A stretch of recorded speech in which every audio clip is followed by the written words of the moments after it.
আমার মরহুম বাবা সালাউদ্দিন কাদের চৌধুরী, ওনাকে মিথ্যা মামলায় হত্যা করা হয়। আর সেই কারণে the Almighty in His great wisdom has decided that I stand here in His stead. আমি যদি কোনো ভুল করে থাকি আমাকে ক্ষমা করে দিবেন, তবে প্রথমবারের মতো বক্তব্য রাখছি এই সংসদে, কিছুটা তো নার্ভাসনেস আছে।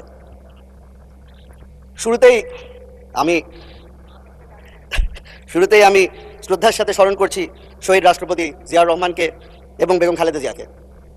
ওনাদের কারণে আজকে এই স্বাধীন বাংলাদেশে দাঁড়িয়ে আপনার সামনে বক্তব্য রাখতে পারছি। মাননীয় স্পিকার, আমি প্রথমে আপনাকে ধন্যবাদ জানাতে চাই। আপনি হয়তো ভুলে গেছেন, তবে আপনার সাথে আমার একটা বেশ পুরনো সম্পর্ক আছে। আমার বাবা যখন বাংলাদেশ জাতীয়তাবাদী দল জয়েন করে, সেই প্রস্তাব আপনি নিয়ে গিয়েছিলেন। আর তার মাধ্যমেই, যেহেতু আমার বাবা জাতীয়তাবাদী দল এবং জাতীয়তাবাদে বিশ্বাস করতেন, সেই কারণে আজকে আমি মাননীয় প্রধানমন্ত্রী তারেক রহমান সাহেবের দলে যোগ দিয়ে ওনার সংসদ সদস্য হিসেবে দাঁড়িয়েছি। মাননীয় স্পিকার,